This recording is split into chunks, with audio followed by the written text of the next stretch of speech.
Welcome to the Book Reader channel.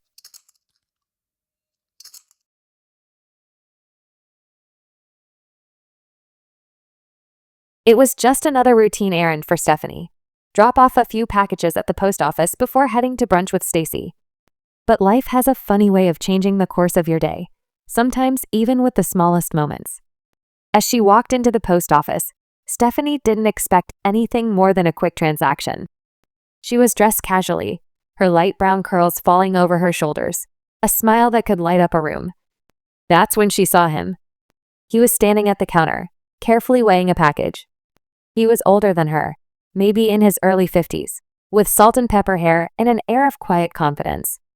His tailored suit spoke of someone who had seen the world, who had lived a full life. There was something about him.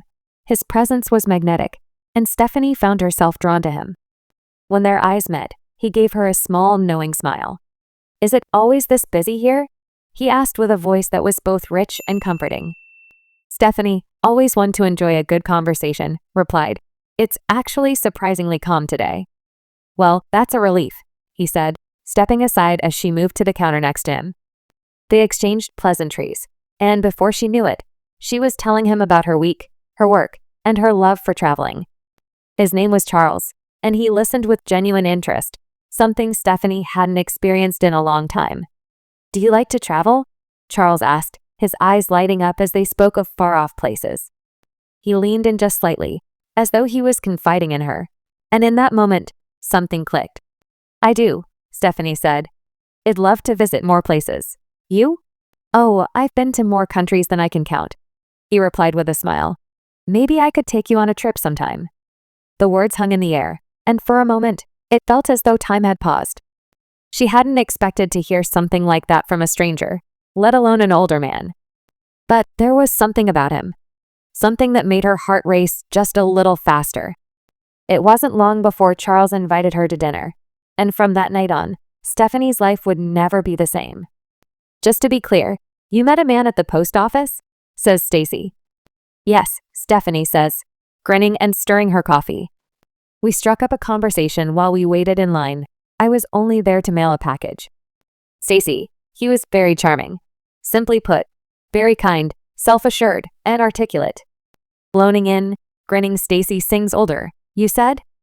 Stephanie nods. Older, indeed. But in a kind of silver fox, distinct way. Imagine George Clooney with upright posture. Better posture? Okay, I'm intrigued, Stacy asks, and what's his name? Charles.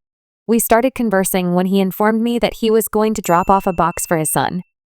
He asked if I wanted to go have coffee. Pretending to gasp, Stacy yells, "Scandalous. A post office romance. This is the stuff of Hallmark movies." "But what about the other guy we just met the other night?" "What's his name?" "James?" Stacy says. "Oh, James? That was a nice night. I never expected my life to take such a thrilling turn like that," Stephanie says. "Tell me what happened," Stacy begs, bursting with enthusiasm.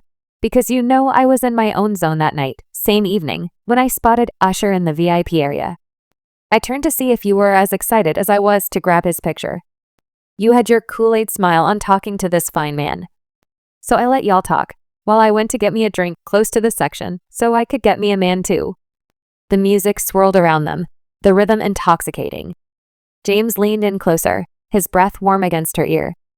"You've got this energy about you," he murmured, "like you light up the whole room." Stephanie felt a rush of warmth spread through her.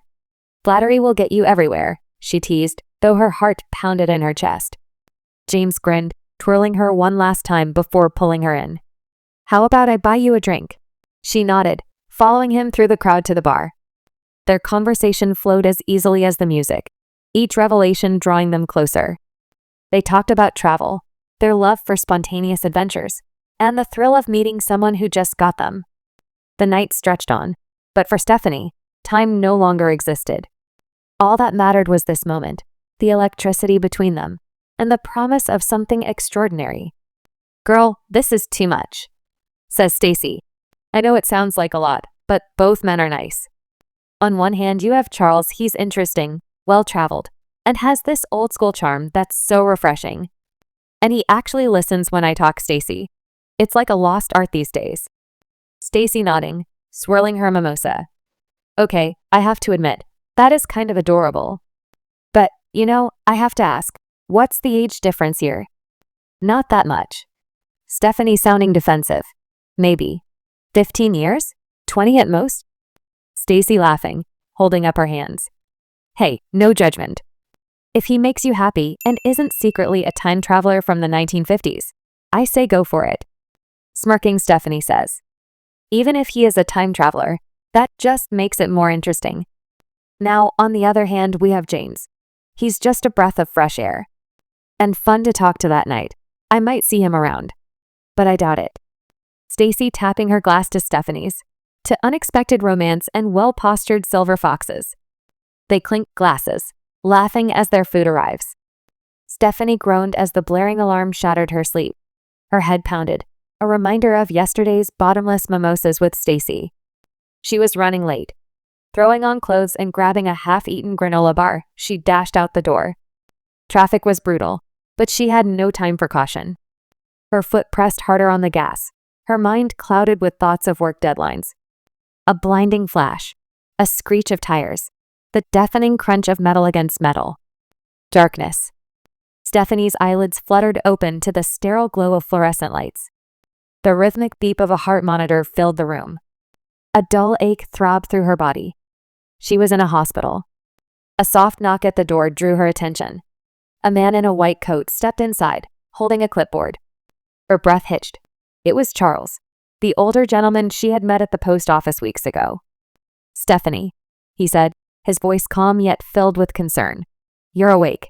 How are you feeling? She blinked, trying to process the surreal moment. Of all the doctors, it had to be him.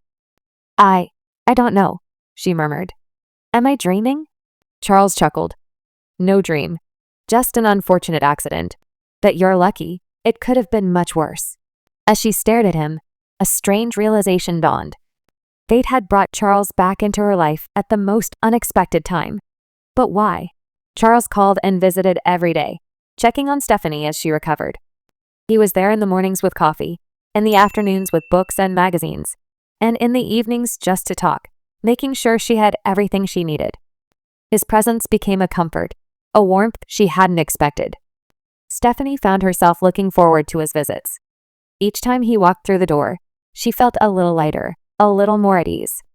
He had a way of calming her, of making her laugh even when she felt her worst. You really don't have to do all this, she told him one evening, as he helped adjust her pillows. I know, Charles said with a small smile. But I want to. She looked at him, really looked at him, the kindness in his eyes, the way he listened, the way he always knew exactly what she needed before she even asked. A warmth spread through her chest, unfamiliar yet comforting. Something was changing between them. Something real. Stephanie had never expected fate to bring Charles back into her life like this. But now that he was here, she wasn't sure she wanted him to leave. But then, one day, Charles didn't come. Stephanie tried to ignore the sinking feeling in her chest. Maybe he was just busy. Maybe he had other patients who needed him more. But as the hours dragged on, she couldn't shake the sadness creeping in. Did he think she didn't need him anymore? Was he pulling away? Just as she was lost in thought, the doorbell rang. Coming, she called out weakly, dragging herself to sit up. To her surprise, it was Stacy, stepping in with a bright smile and a vase of roses. Hey, bestie, I brought you some flowers, Stacy announced. But they aren't from me. Stephanie's brows furrowed. Then who? Stacy smirked, placing the vase on the table. James. Stephanie blinked. James? Yep, your one-night stand admirer. Apparently, he misses you, heard about the accident, and wants to visit. Stephanie's heart pounded, but not out of excitement. She stared at the roses, confused and unsettled. Because she had no memory of James at all. What do you mean you don't remember him? Stacy asked, her brow furrowing. Is this some kind of effect from the accident? Stephanie hesitated, shaking her head. I don't know. I haven't had any problems with my memory before now. Stacy sat down beside her, gripping her hand. Okay, let's piece this together. You met James at the club. You two had instant chemistry. You danced, you talked, you went on spontaneous adventures. Stephanie searched her mind, trying to grasp at the memories Stacy described. Flashes of laughter, twinkling city lights, the feeling of excitement, but nothing solid. I just don't remember, she whispered, frustration creeping in. Why can't I remember him? Stacy laughed. I guess he wasn't important. Well, don't worry about it. I'll leave these here and take the card so Charles doesn't get suspicious. The sound of Charles' name made Stephanie smile, and Stacy caught it. Oh, well, that's one name I see you remember. So, how's it been going? It's been so good, Stephanie admitted.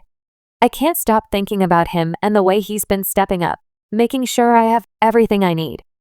I love it. Stacy grinned, happy for her friend. They spent the rest of the evening together like teenage girls again, watching movies and eating popcorn.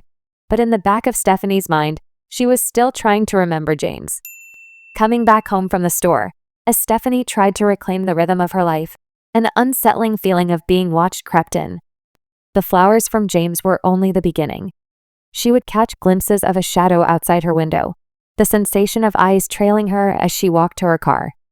And then, there were the calls, silent, lingering on the line just long enough to send a shiver down her spine. Her mind worked tirelessly to place James, to remember who he was. Until one night, it hit her. A crowded club. Music pounding through her veins. A man pressing close, murmuring words she had brushed off as desperate and cringeworthy. They had spent a night together, but the morning after, she had ignored his texts, dismissing him as a fleeting mistake.